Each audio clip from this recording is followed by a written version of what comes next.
Hi, everyone. This is Ken from Now Serving here in Los Angeles. Thank you for joining us today for another virtual author event. The book today is The Flavor of Wood. We have author, woodland ecologist, and food communications expert, Artur Cisar-Erlach. Hello. Hi, Artur. Artur is joining us from Vienna. He's going to explain, not Vienna, I'm sorry, Austria. Explain exactly where he's at. And chatting with him today about Flavor of Wood is our friend of the shop and culinary multitasker, our dear friend, Evan Kleiman. Hi, Evan. Hi. Good morning. So if you've never joined one of these with us before, we'd love to hear from you through the Q&A. And I'm just going to hand it off to Evan and Artur to talk about the book. And then a little bit later on, we'll actually have our very first virtual demo from an author. And Artur is going to make something special for us to check out. So Evan, you want to take it away? Sure. So Artur, let's start with just this idea of trees. Mm-hmm. What are trees? Mm-hmm. And how and give us a bit about their biology and how they interact with their environment. Mm-hmm. So trees are, I would say, hugely important for the Earth, our planet as a whole, and specifically for us and every living being, because they are able to transform CO2 and sunlight mixed with a bit of water into oxygen, basically, and sugar for them. So they produce the air that we breathe. So that's a hugely important task of them. Furthermore, they the only ones who are really able to build up very thick layers of soil. You have two types of soil on Earth, basically. One type is the one that was made from forests and trees. And then the other one is the one made from grasslands, prairies. So those are the two major soil types in the world. And the one made from trees are actually very, how can you say, very robust. So they can produce for a long time in an agricultural sector. Then, of course, I mean, they produce rain. As soon as you have an area bigger than 200 hectares, they produce their very own rain. So it's kind of a secondary rainfall which is coming. So they bring moisture and water to an area. Very important nowadays, also in terms of climate change and so. And then, of course, it's an amazing feeling being in forests, the fresh air. It's really relaxing, and it is such a safe haven for such a huge amount of biodiversity. There are so many forests in the world where we still have no clue how many species are in there, and every year they are discovering new frog species, for example, in the Amazon rainforest and so. So it's really this mixture of many things. Approximately, how many types of trees are there in the world? How many varieties, species? So far, we are estimating that there are around 80 to 100,000 different tree species in the world. And they all have their different flavors. So let's talk about this idea of wood and flavor. What was the spark that made you want to start eating wood?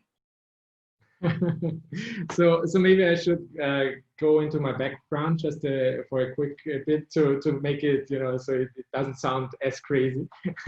So my background is I'm here. I grew up here in Austria and part-time of the year in Canada on the East Coast in Nova Scotia, and both in quite wooded areas. So I was always around forests and trees since I was a very little child.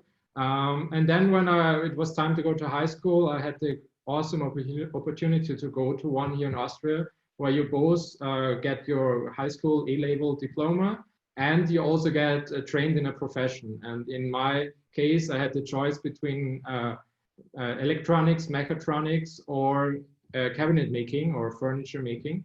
And I went through the three shops, and I was okay. I have to do woodworking. It was just going in. It was filled with light and all the smells from the different wood types in there, and so for me it was I have to do that. And so I trained as a professional cabinet maker as well. After I went to university here in Vienna and I studied biology with a focus on woodland ecology. I also wrote my bachelor's thesis about woodland soils. And then a bit later, this was my one big passion, was always trees, forests, environment. And the other one was always food and cooking. So I always, when we traveled with my family somewhere and we talked about it afterwards, some years afterwards, I never really remembered the names of some museums or some famous places we visited, but I always remembered the dishes. So something that I ate, that was always my connection to a place.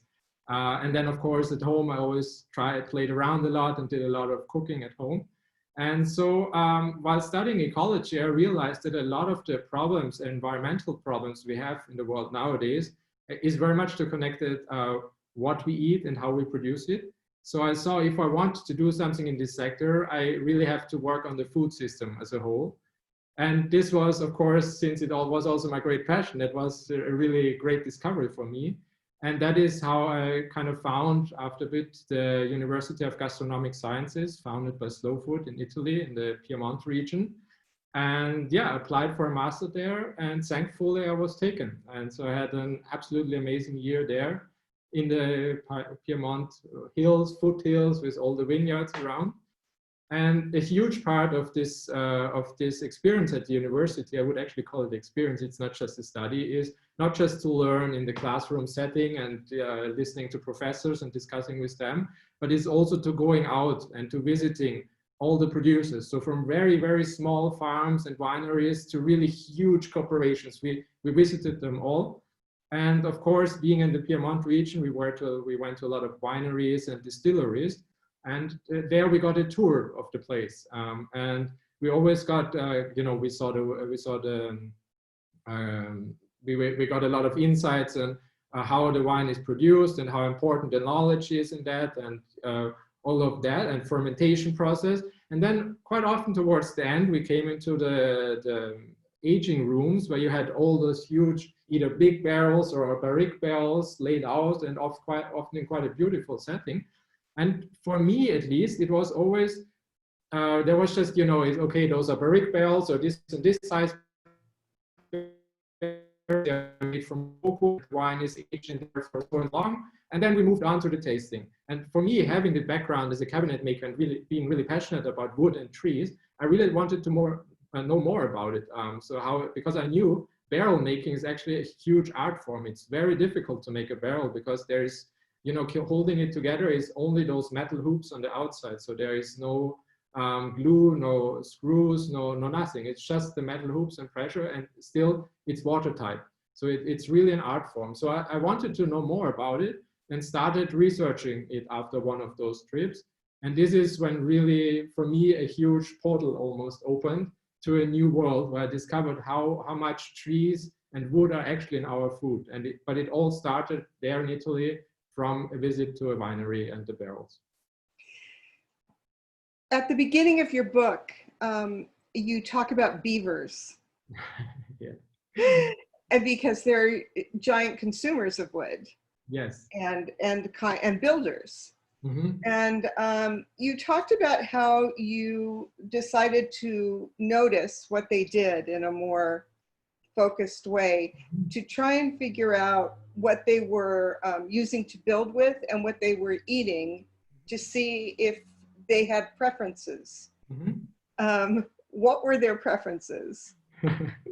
So I would say the preferences was definitely hardwood over softwood. So anything with big leaves and not needles, which I think absolutely makes sense. Imagine all the sap in your mouth. It's probably, if you have to do that for a living, after a while it gets a bit gunked up in there. So that's why they choose hardwood. That is at least my theory.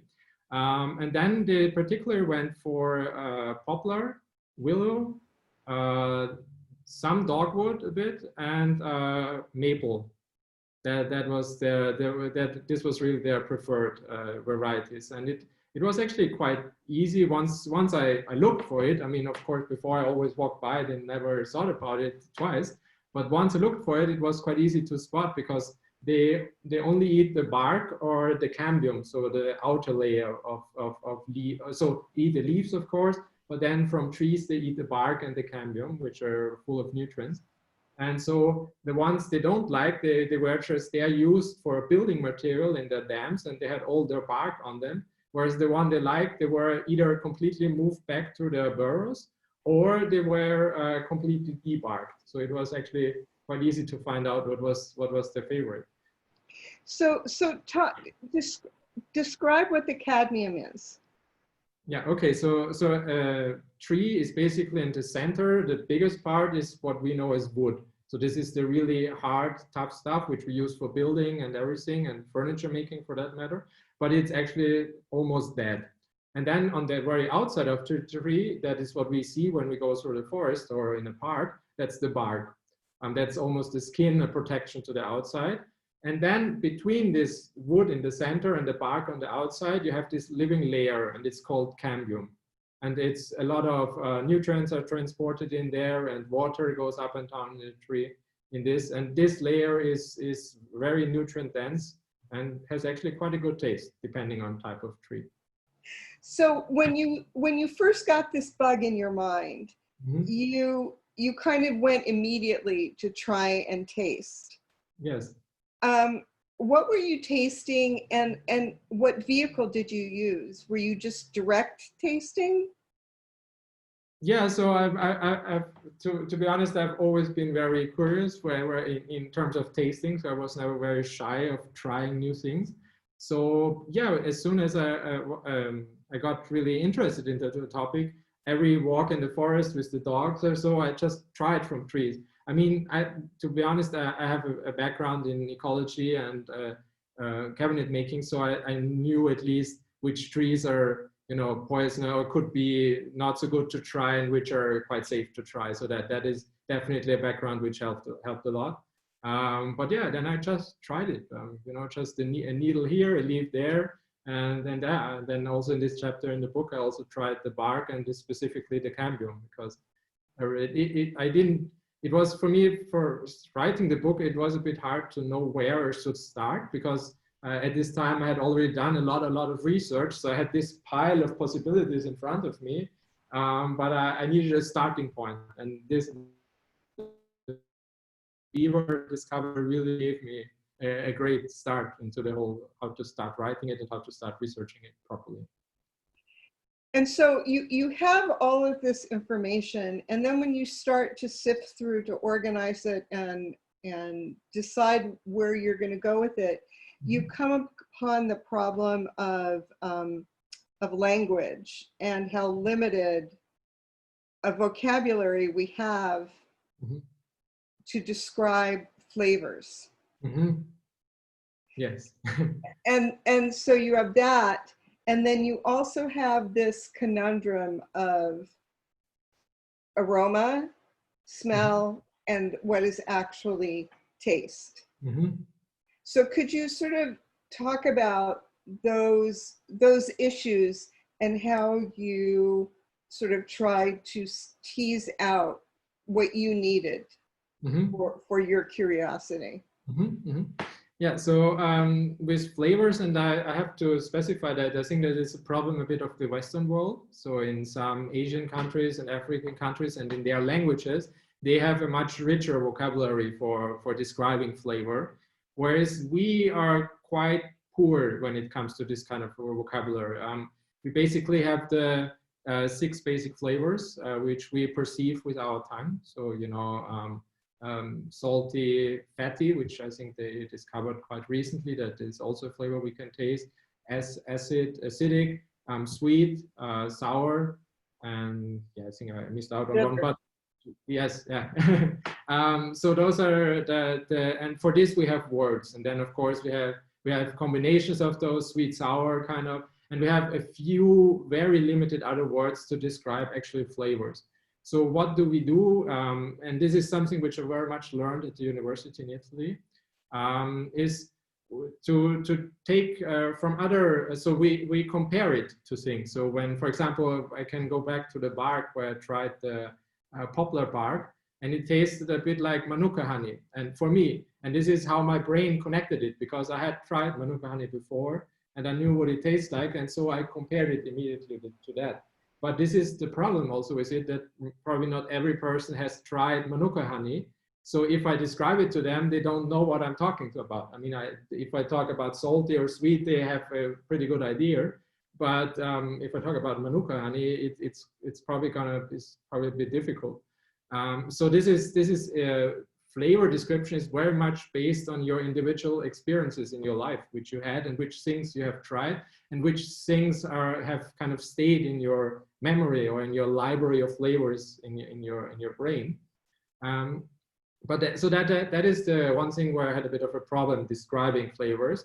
But then on the other hand, I think it also gave me a lot of freedom, because you really can, you're not restricted to a certain set of vocabularies and you have to use that, but you're quite open. So I can compare it to many other things. You can even compare it to, if you want, to emotions, to persons, how you would describe a person, how you would describe a piece of art, of visual art. So it's actually, from a writing perspective, it's quite beautiful that you have this huge choice of words from all different parts of life available, without no one can say, okay, no, you use that wrong, because there is no right or wrong in that context. So from a writing perspective, I really enjoyed it, actually. So let's just dive right into the first wood that seems to be everywhere when we think about wood, which is oak. Yes. Why is oak such a pervasive aroma and useful wood in how it's used for wine, for vinegar, for many other kinds of things that we store in barrels? Why is oak the choice? So that was actually my second question after we had the barrel epiphany, if you want to call it like that, and I wanted to know more about the barrel. Immediately, as soon as I started researching and knowing that there are so many tree species and different types of wood out there, I was wondering, why is there almost always oak, especially in the barrel sector? I mean, it's not, I have not researched it, but it's the exact number, and I don't know if it's out there, but I would guess that 98% of all aging barrels out there are wooden aging, are made from oak, maybe 95, but it's somewhere in that. So I was really curious to find out, and I did a lot of interviews and research trips, and I talked with experts in the spirit sector and with experts in the vinegar sector, and I asked them, okay, why are you always using oak? And I think I never got I think perfect answer, but I got many bits and pieces, and I put it together for myself. It has a lot to do with tradition. So as I said before, barrel making is a huge art form. And this was developed, or the first who invented it were actually the Celts of Northern Europe, the Celtic tribes, which are actually, used to live here where I'm right now in Austria. And they invented how to make a barrel. They probably started with buckets, and then in the end, they found a way to make the whole barrel. And they were also the only ones who had the tools for it, because you need quite strong metal tools to be able to work with quite a hard wood. To make it. And from there, it was almost a revolution, because in the Roman Empire, they had the amphoras, the one made from clay. And as soon as the Romans discovered the barrel making, it really spread all across Europe. Everyone was using barrels because they are such great transportation containers. And that is what they were used for. Like the shipping containers nowadays, the huge ones you see on ships made from metal, the barrel was really the universal transportation container for centuries in this world. And for this reason, okay, so, and this maybe a bit to the background. And so in the areas where the Celts were, there were a lot of oak trees. And so oak is on the one hand a very tough, resilient wood, but you still can bend it relatively well without it breaking. So it's flexible at the same time. So this made it a very good material for those barrels, which had to take up a lot of abuse, because people, for example, they didn't carry them, they would have been way too heavy, they just rolled them. And this was one of the advantages of a barrel. One person could maneuver them without too many people needed. And oak was perfect for that. So this was the one part. And the other part was that barrel making comes actually from ship building. So that is kind of the same, has the same profession, same family of professions, if you want.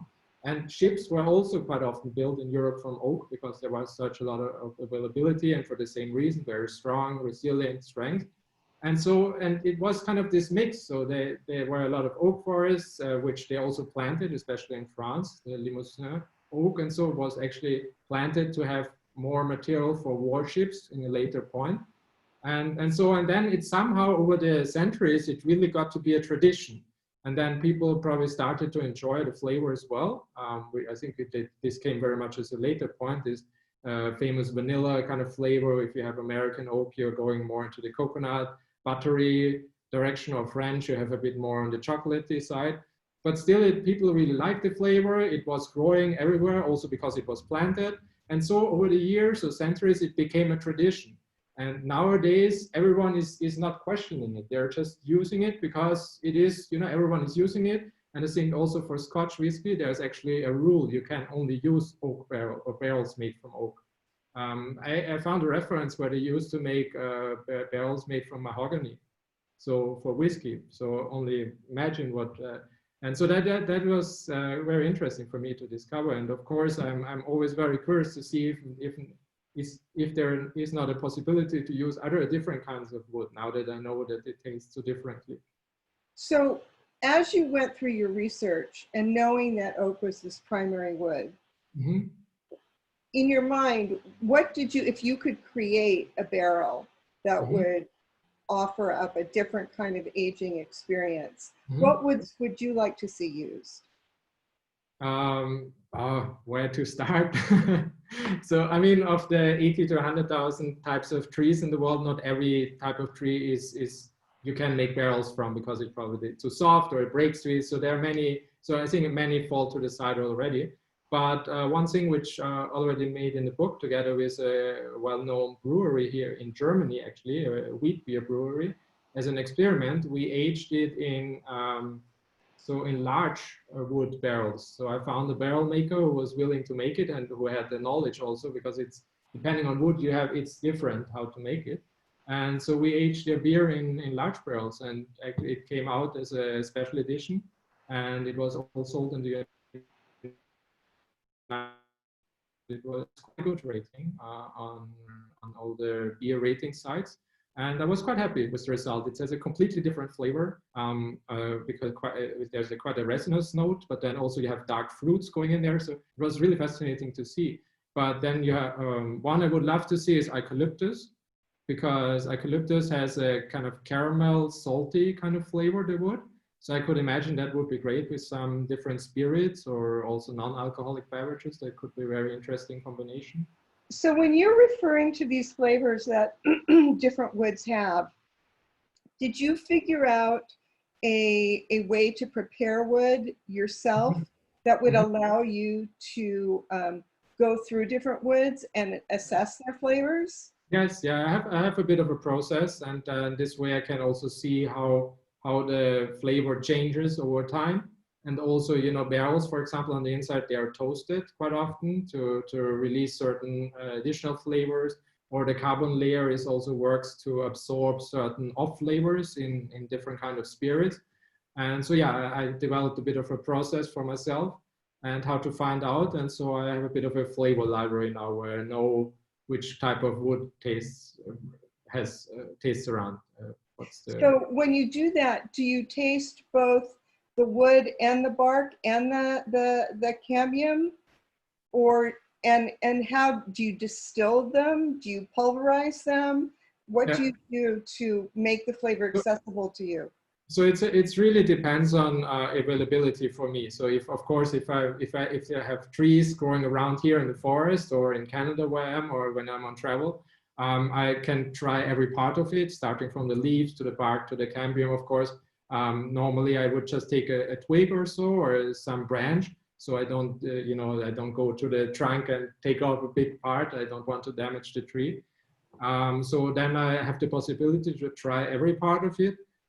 Sometimes I just order wood. You know, you can order for cabinet making, and so you can order samples or just small pieces. There are actually a lot of people out there who are collecting different wood types, and for them there is a lot of things on the market. And so I just order it, and I have a few people I know, and they send me the different types of wood, and then I get a possibility to try it. So let's talk about some of the most interesting sort of experiences you had. One that I found really fascinating was the pocket ash yogurt. Mm-hmm. Yeah. So who makes this and what is it? So that was really a fascinating thing. I knew it because it's slow food procedure. So it's protected, kind of has a protected origin based on the slow food system. And I discovered them some years back. There is slow food every 2 years makes this event in Italy, which is called Cheese. And it's a huge cheese fair. So there's this small town close to the university where I also used to live for more than a year. And the whole town is filled with cheese from all over the world. So it's an amazing smell. Sometimes it's a very strong smell depending on temperatures, but it's really amazing. And there they had also those people from the Pokot region, which is in Kenya.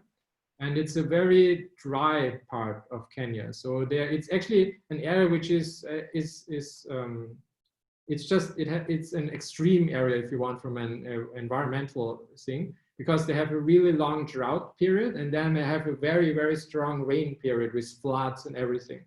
And the people of the Pokot region are herdsmen, basically, and they have a lot of different cows and sheep and goats. And that is also their traditions are based on that. And so during the rainy season, of course, there's a lot of green grass and everything growing around. So the cows give a lot of milk, or the animals give a lot of milk. Well, however, then in the dry season, they have to survive themselves. So they, of course, don't give milk.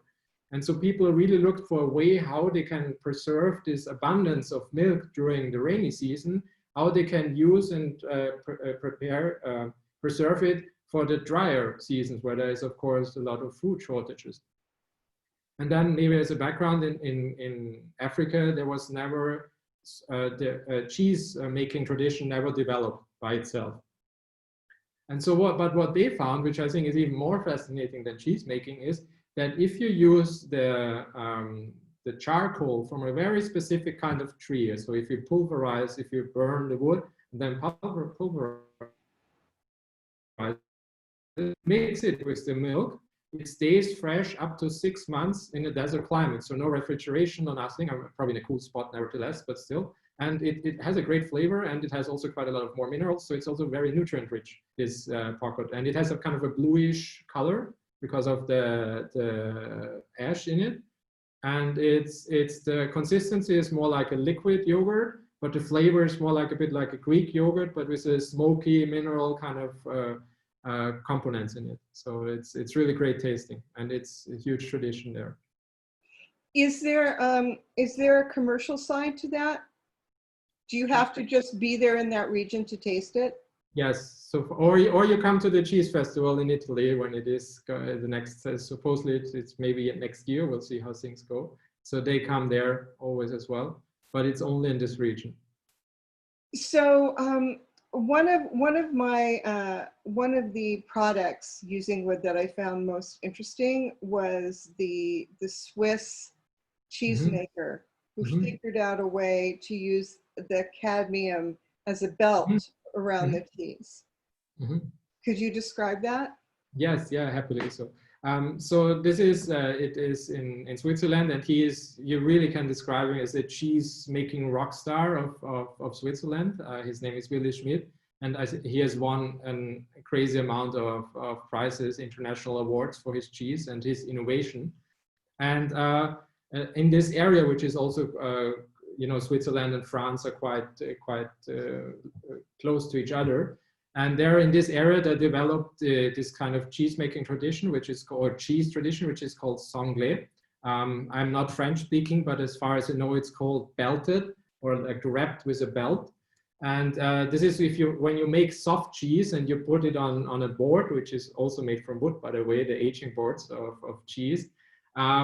if you just put it on there, it's gonna run off. It is so liquid at the beginning. So what did they do? They used bark, just a strip of bark, and to hold it there so it doesn't run away. And this kind of was the beginning to this tradition. And this is called sanglé cheeses in France. And Billy Schmidt, of course, he knew this tradition, but he didn't like the flavor. He always said it tastes like rotten bark mulch. Not very the nicest description, but but he liked the idea about it. And so what he decided to do, instead of using old dried bark, which had this flavor notes he really didn't like, was to use the cambium, the fresh cambium from trees. And so this living layer I described before, and he wraps his soft cheeses in that, or some specific kind of cheese he wraps in that and ages inside. And the flavor is really amazing because you have the closer you are to the outside of the cheese, to the cambium, it's very strong, and you have this resinous, citrusy kind of flavors. But then the further inside you go on the cheese, the softer the flavor in itself gets, but you taste more variety. It's always, if there's a very strong flavor, it's really overpowering. But the further away you go, you taste the nuances, the different kind of flavors, and it's a really amazing kind of cheese.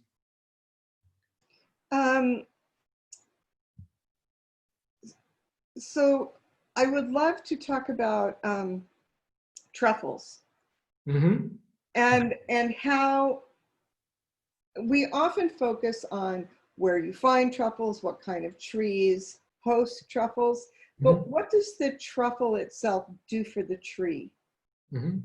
So truffles live in symbiosis with trees. So they help each other there. So it's not one is leaching not on the other, but they're really in a mutual relationship. And the way it works is that truffle gives the tree this mycelium network, which I think you have heard about quite a bit. Paul Stamets, for example, is very active in this area and communicating the importance of those mycelium networks in the forest. And there's also a name for it now. It's wood wide web, because it's really the whole forest is interconnected through this network of mushrooms. And they transport nutrients through it, and also information. So it's a very highly interesting kind of network. We were just learning every day, we're learning new things about it. And the truffles are part of this, they kind of offer to the tree this communications network and exchange of nutrient network. That's the one side, the one service they offer to the tree. And the other service, the mushrooms are really great in breaking up inorganic things, like they can break up rock, or like really tough pieces of wood. They can chemically dissolve them and then get out the nutrients and the minerals, and they deliver it to the tree as well. So they kind of extend the reach of the tree, the roots of the tree, and then they can also access nutrients which the tree itself can't access. So that's the services the truffles or the mushrooms give to the tree. And as a payment, if you want, the tree delivers the nutrients to the mushroom so it can survive, which the tree produces through photosynthesis. It produces sugars, and this it gives to the mushroom to grow and to thrive.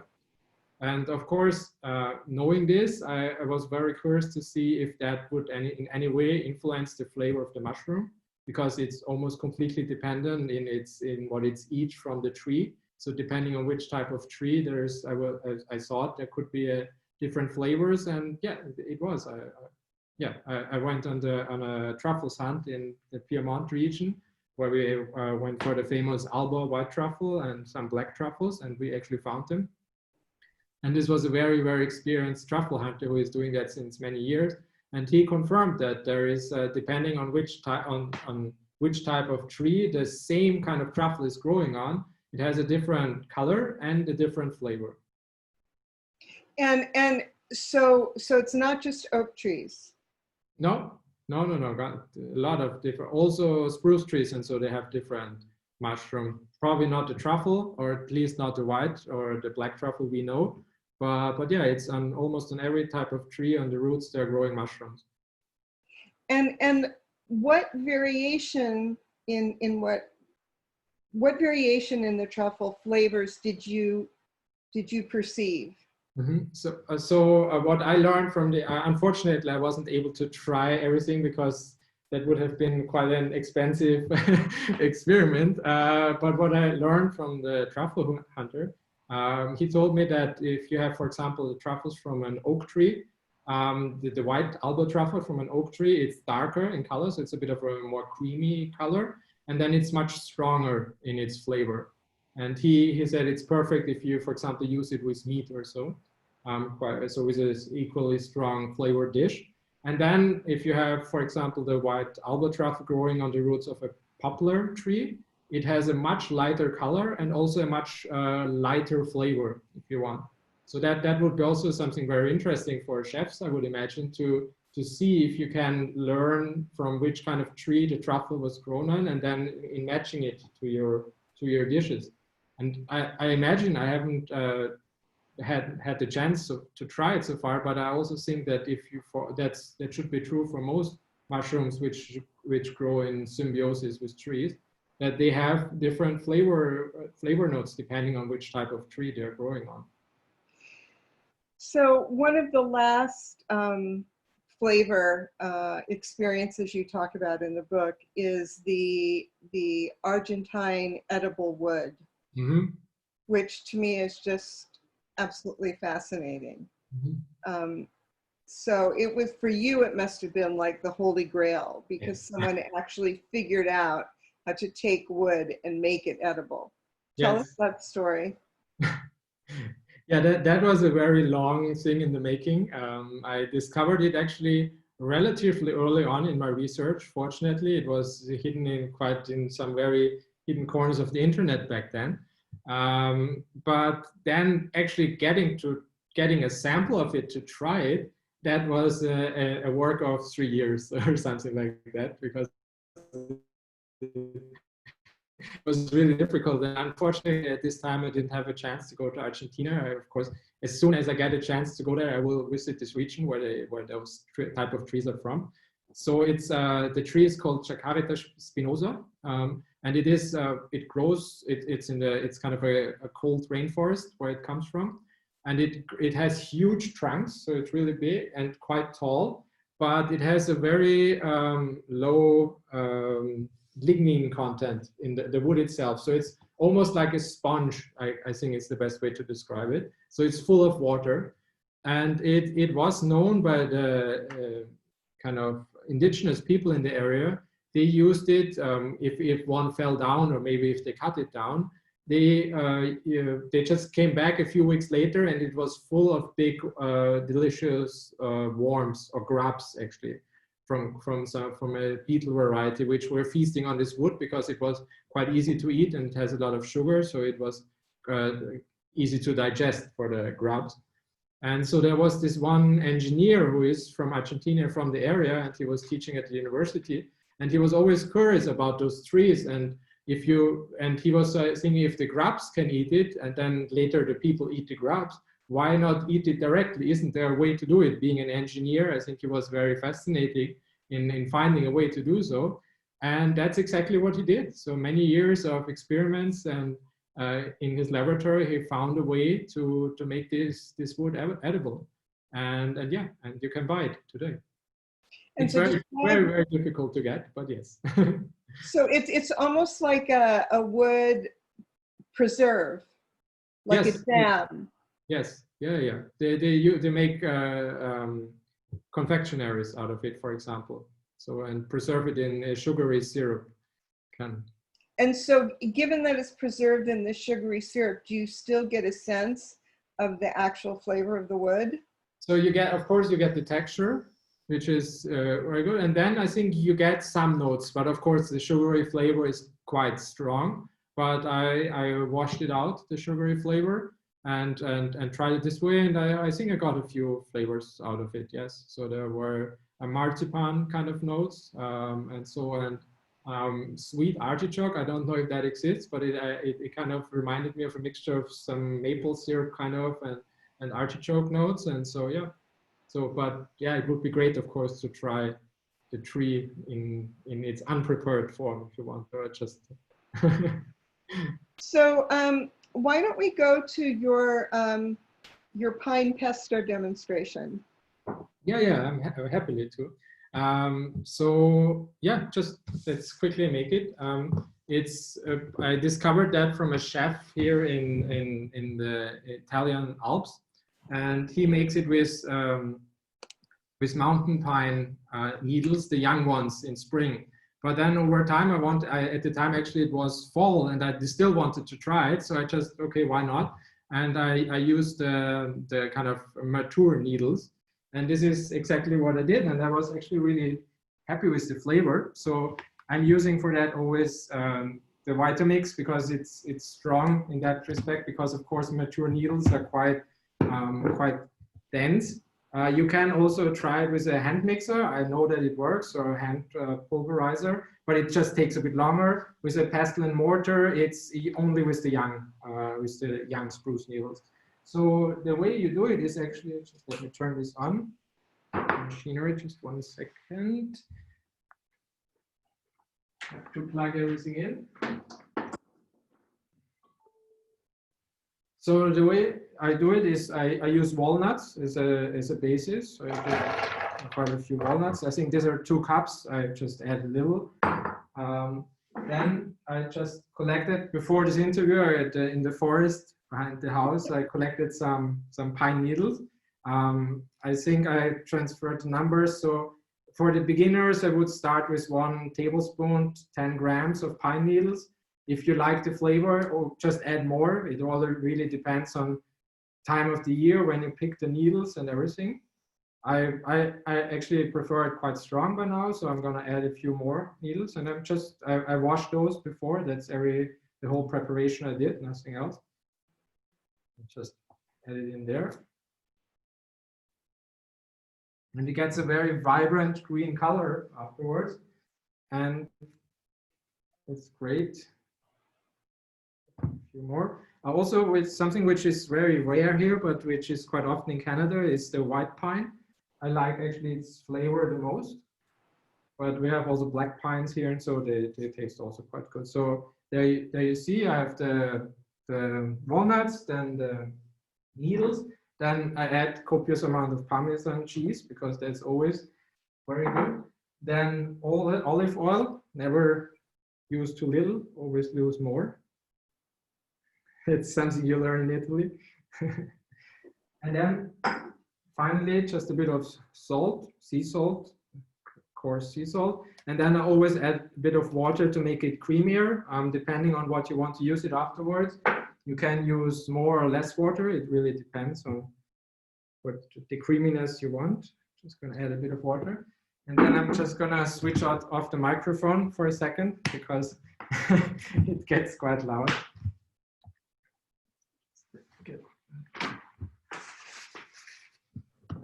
So I'm just going to switch off the microphone for a second and split.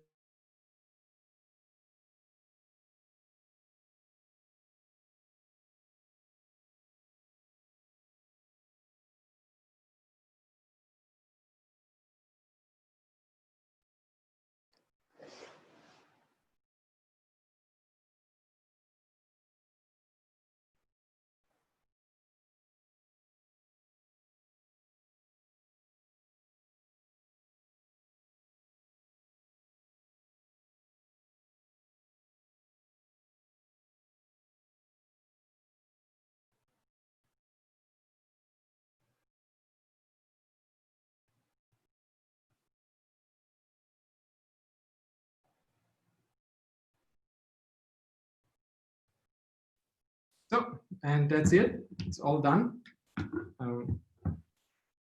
So you can see it has a very vibrant green color, and the smell is very citrusy, fresh green, resinous a bit, but not too much. And I really love it in combination with just almost as a spread. So it's great, for example, to put it on a piece of darker rye bread, which is quite common here in Austria. So it's really great in that combination. But then, of course, also it's very good with fresh pasta. So I prepared some pasta in advance, and then you just mix it in before. But now, for demonstration purposes, I just put it on top. And yeah, it's a really good combination also with roasted meats or root vegetables, because, you know, with all the savory flavors. Then you have really this fresh forestry kind of notes in it. So it's a really perfect combination. And I actually find new ways to add it to something, or find an excuse to add it to something all the time. And it's very easy to prepare all year long. It's so interesting watching you. I was thinking that here in California, we have a lot of juniper trees. Mm-hmm. And I wonder what it would be like made with those leaves. Mm-hmm. And we also have, you know, pine trees. Mm-hmm. So pine nuts were a big indigenous food here in California. So maybe combining juniper and pine nuts would be really interesting. Yeah, juniper is very, very strong in flavor. So maybe just a bit, almost like a spice for the beginning, and then maybe add a bit over time. Yeah. And then when you originally started doing it with just the little tips of spruce that come in spring, the new shoots, did you ever, after you gathered them, just freeze them so you had them for later? Yes, I have always a bag in my freezer. Yes, actually I freeze it with olive oil already, so I mix it so to get it away from oxygen as fast as possible, and I just freeze it. Yeah. What else is something really easy that people could do themselves to understand your passion for perceiving the flavor of wood in a more nuanced way? So I made, I don't have too many up there, but I made once a YouTube video last Christmas, which is titled How to Eat Your Christmas Tree, based on a pine. So if the Christmas tree is organic and, you know, and it's a pine tree. And I found a way to use every part of it, actually. So I made this pesto, which I just showed you. Then also it makes pine needles specifically, make great. Just add hot water and let it stay a bit. That's it. It's very easy. You can do it on a walk. Just bring a few pine needles home. Then if you happen to have some pine branches somewhere, or a Christmas tree for that matter, which is already cut down, you can try the cambium, which is quite easy to just take a sharp knife and scrape off the bark. And you can see it immediately below. It's quite soft and almost a bit slippery. So it's great. Just it has a bit of a chewing gum consistency, so you can try it as is, or you can, which is the best way to prepare it, is just to fry it in oil, and then it's like chips. I really like it a lot, the flavor, and it's also quite simple to prepare. And then of course, if you want to invest a bit of more time, you can use actually very fine sawdust in making bread. Just as a bit of to add it as almost using it like a flavor, which is quite interesting, because in many nowadays made bread, and so this prepackaged thing, they use cellulose inside to make it fresher for longer. It's like a sponge and has less calories because we can absorb it. And I thought, okay, why use cellulose that has no flavor in itself? And why not use like actual tree powder made from wood? And then why not use it almost like, to celebrate it as being part of it, and use it as a flavor-giving ingredient. And so that's also one thing you can do. But so of what's course, the best, in your experiments, what was the best sawdust where you enjoyed pine? Yeah, I got there before in cabinet making. I was a huge fan of broadleaf trees because I just really like the beautiful wood and the tough wood you get from broadleaf trees. But now through the whole book experience, I'm a huge fan of pine trees because you can use every part of it, actually. So interesting. Does anybody have any last questions for Artur? Anyone who's listening? No questions yet, guys. Oh, actually, I wanted to ask, when you're making the pesto, are the needles soft enough, or are they too tough to do it in a mortar and pestle at all? Yeah, so in a mortar and pestle, so if you have the fully grown needles in a mortar and pestle, it's really hard labor. But if you pick them in spring, they're really like the spruce tips. Perfect. Yeah, you can do it very easily in the pestle mortar. But as soon as you have the bit tougher ones, I would use some kind of an electric implement. So it's a big, high-powered blender. It does it the quickest, but then you can also use one of those hand blenders. Just takes longer and just add it bit by bit, maybe not everything at once, but works fine as well. Okay. We have one comment from Chris who says, fascinating, can't wait to try the pesto. Love the book, especially the discussion on tea. I intentionally didn't touch on the discussion on tea because it's so expansive. We could have talked for the whole hour about tea. I would love it also if you would share your worst wood tasting experience. Oh, that was quite easy. It was teak wood, which is extremely pungent. Not pungent, is like, you know, those kind of rubber, which you, when you have new rubber gloves or so, this, and just times it 1,000 or something like that. And then with a lot of acidity, and it's super strong. And I tried it in one of the experiments in the book where I wanted to find the difference between the flavor we perceive with our tongue, which are just the 6 basic ones, or actually the ones we perceive with our nose, so which are all the nuanced flavors. And I really wanted to find a way to differentiate it. If it's just, if wood, the flavor of wood, if it's just one of the basic flavors, or if it's only a smell, or is it the combination of both? I want to try it. And so I tried kind of those rice cakes, the very bland tasting ones. And one I tried with a perfume distilled from teak wood. And one I actually tried with a paste, if you want, with teak wood powder. And yeah, that was not so fascinating. So after you're done with your tour and you're at a place where the book is done, what is your next curiosity? What are you working on next? So I'm currently working on a bit broader topic, if you want. It's rethink or kind of the future of our food system. I'm very interested into that. That was also one of the something which I discovered during the research of this book, is how you can use trees in an agricultural setting. There is agroforestry, I think is quite a well-known term. And I'm very fascinated by that, because in theory, you could, with this kind of production system, you could produce 10 times the amount of calories per square meter than with any kind of conventional agriculture, organic agriculture included.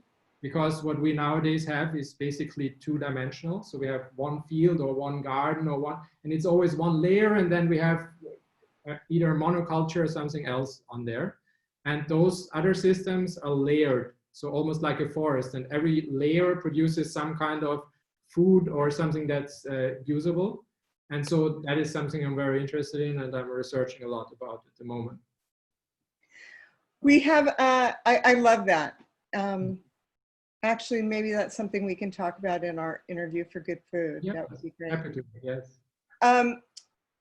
From Michelle, she's asked, Michelle Marie, I'm curious if you've tried eating termites and if they have different flavors depending on the wood they eat.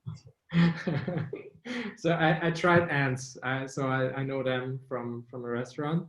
I haven't tried termites, but I could imagine they're one of the few animals in the world who are able to digest wood, or at least not them, but their bacteria in their gut are able to do it. So yeah, I could imagine that it tastes different depending on type of tree. But any last words? It's just so fascinating, and it's really cool to you know, this isn't obviously a normal piece of food writing or cookbook, but I think it's really interesting it kind of like opens up your mind to what is edible, and then also where's flavor derived from. So I'm really happy to finally talk to Artur. Thank you very much for inviting me. Artur, any final thoughts? Yeah, I really would love, that's one of the reasons why I wrote the book, is I really would love to see people experiment a lot with it and see what they come up with. I just have a few suggestions. So it's kind of a research on what is already out there, where is already wood, also in some, I think, unexpected places where we kind of know from the food, but we never thought there's actually tree or wood in it. But then I always looked, okay, how can we use this idea of using wood and trees in our food? How can we go further? And although I'm doing this since quite a few years now, I would say I'm still very much at the beginning. So I would very much see chefs and people who really love to try things out there to see what they come up with, and also please share with me. I'm really curious to see. I really want to see to kind of show people that there is such a huge diversity of flavors out there in trees specifically, and then how amazing it is to incorporate it in many ways. And also it's a great tool to communicate the importance of forest and trees. So that's just a side thing I found out through book presentations. And so it's really a great way to communicate the importance of trees and see kind of their relationship to forests with people. Because if you read about it or if you see it, there's always kind of this disconnect. But if you then actually try something, it's such an intimate kind of experience that you're never going to look at the pine tree, for example, the same way once you have tried the pine needle pesto. So it's a really nice way to connect people to so it's also in nature conservation. It's a very useful. I love it. Wonderful. Thank you so much. Thank you, Artur. Again, the name of the book is The Flavor of Wood. That's my daughter in the background. You can probably hear her. The Flavor of Wood, it's available on our website, nowservingla.com. This was a great way to kick off the week. Evan, thank you as always. We'll see you soon. Definitely. Thank you so much. Artur, thank you so much. Thank you. Bye-bye. Okay, Frankie's hungry now. Okay. Okay, take care. Bye. Bye-bye. Bye.